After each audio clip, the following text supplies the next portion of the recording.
Happy Friday the 13th. Friday the 13th of November.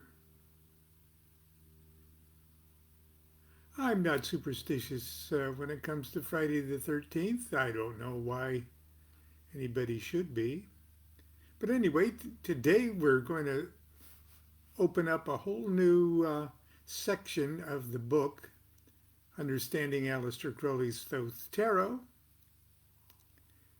We just finished up talking about the trumps, and now we're going to open up the can of worms that is the minor arcana.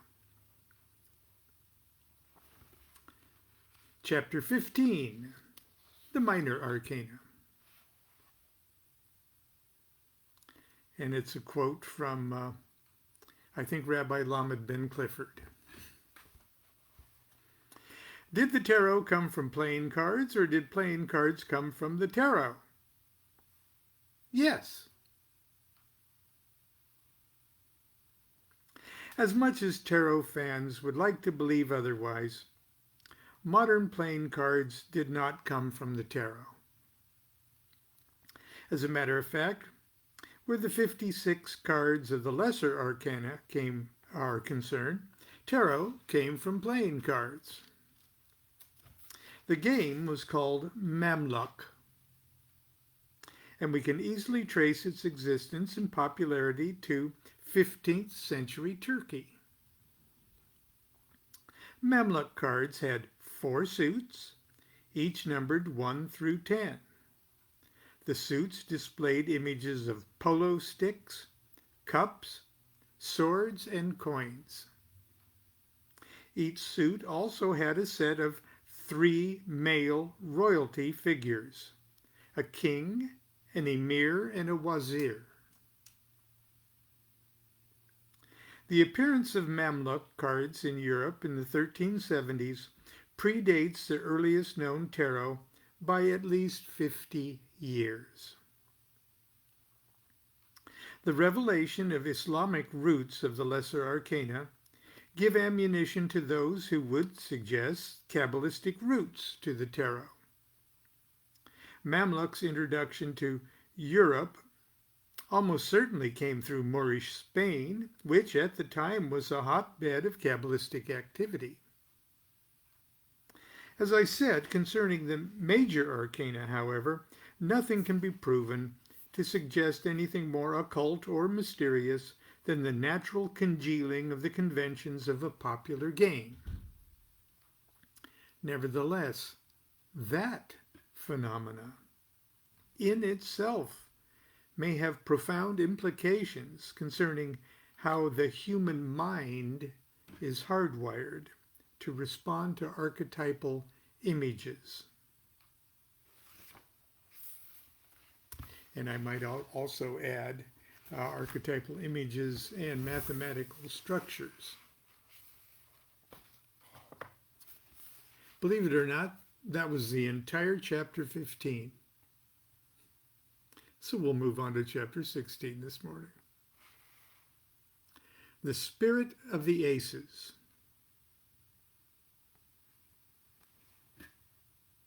This is from the Book of Thoth. The aces represent the roots of the 4 elements. They are quite above and distinct from and other small cards in the same way as Kether is said to be symbolized only by the topmost point of the yod of the tetragrammaton. In these cards is no real manifestation of the element in its material form. They form a link between the small cards and the princesses who rule the heavens around the North Pole. Both in their appearance and in their meaning, the aces are not the elements themselves, but the seeds of those elements, unquote. You may think it odd that I begin my examination of the 56 cards of the minor arcana by first examining the 4 aces instead of the court cards. After all, aren't the aces simply the first of all the small cards? I hope I didn't hear anybody ask that question. To say the ace is just the lowest numbered tarot small card of its suit is like saying Kether is just the first sephira of the Tree of Life. Ultimately, there are not 56 cards in the minor arcana of the tarot. There are only 4, the 4 aces. The other 52 cards, the 16 court cards and the 36 small cards, live inside the 4 aces. As we learned in Chapter 8, if we look at the ace of any suit under a magic microscope, we first see the 4 court cards of that suit living comfortably inside. Let's not stop there. If we increase the magnification level of our microscope, we see that the 9 small cards of the suit are nestled neatly inside 3 rows of 3 cards. Isn't that tidy? What does Crowley mean when he tells us that the aces are not the elements themselves, but the seeds of those elements? Kabbalistically, the most obvious answer deals with the fact that Kether, the first sephira of the Tree of Life, is the inscrutable singularity of its particular world. As head honcho of the supernal triad, it is above and distinct from the other sephiroth that actually do all the manifesting in and of their respective worlds. Isn't that explanation kind of a cop-out, however?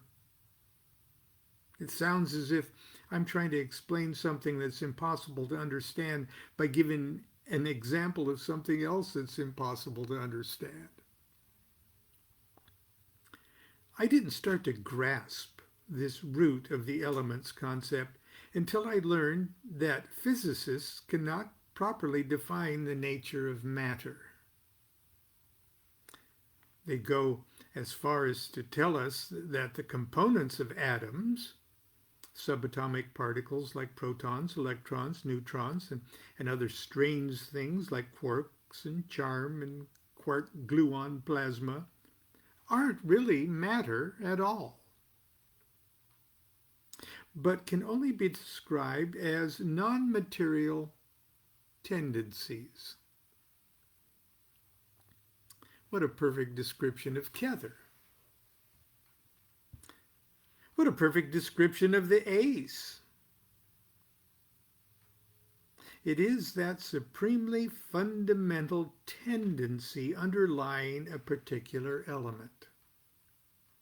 The Ace of Wands is not fire, but the tendency, or grouping of tendencies to be fire, and the suit of wands.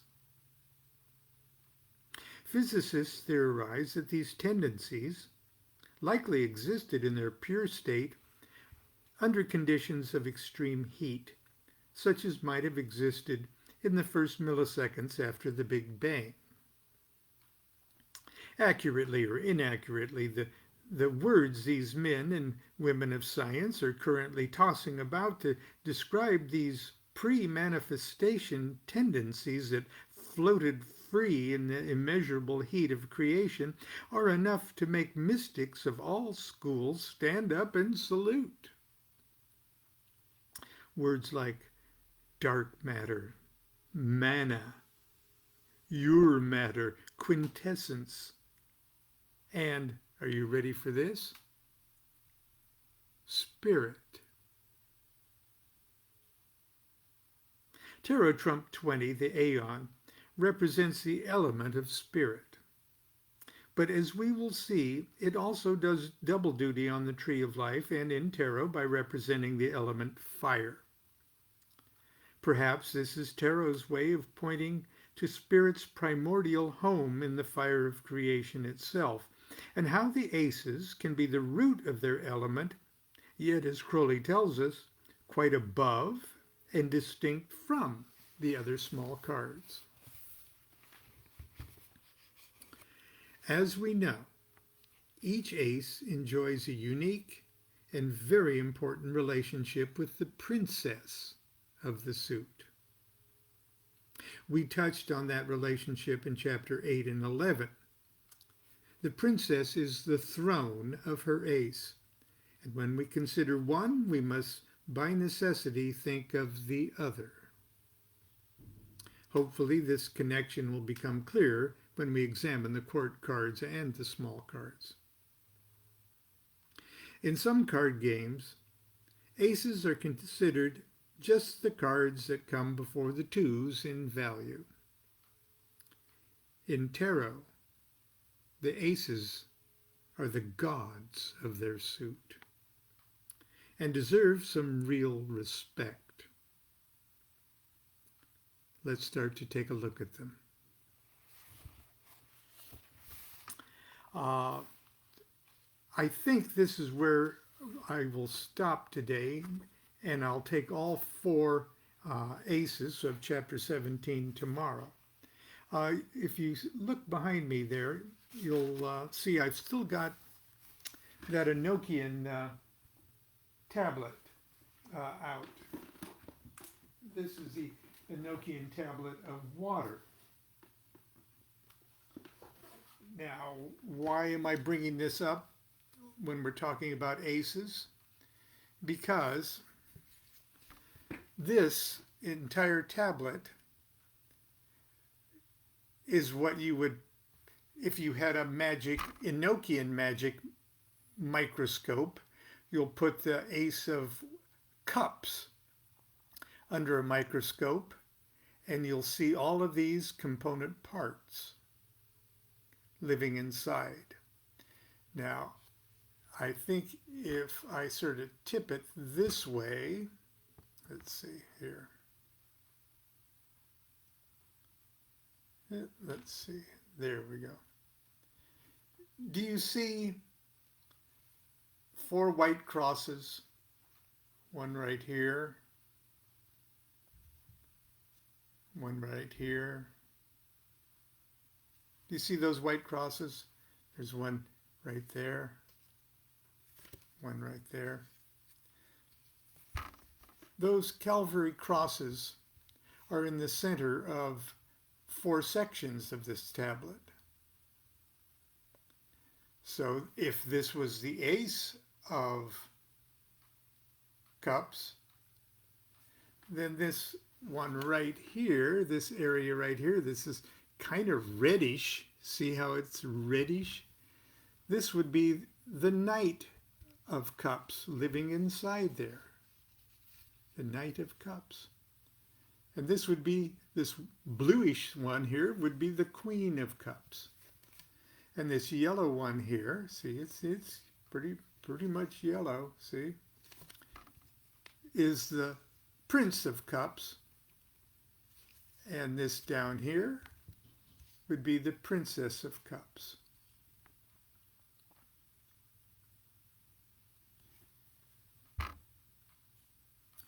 Each one of these little pyramids has a little Enochian letter on the top of it. There's an angel that lives in each of those pyramids, an angel with a 1-letter name. But right next door to him, or it, is another angel with a 1-letter name. But actually, also, it's these two together are one angel of a more complex elemental mix, one angel with a 2-letter name. Can you see how many spirits live inside an ace? Thousands, hundreds of thousands. Because any 2 or 3 or 4 or 5 of those squares can join together in permutated, mixed up ways to make specific kinds of spirit entities. The tarot is an awesome block of flats of hundreds of thousands of spiritual entities, or forces, natural forces, if you wanted to look at it that way. But anyway, that being said, tomorrow we will start, we'll talk about all 4 of the aces of the Thoth Tarot. Again, the book is Understanding Aleister Crowley's Thoth Tarot. And of course, it's available from our good friends at Wiser Books.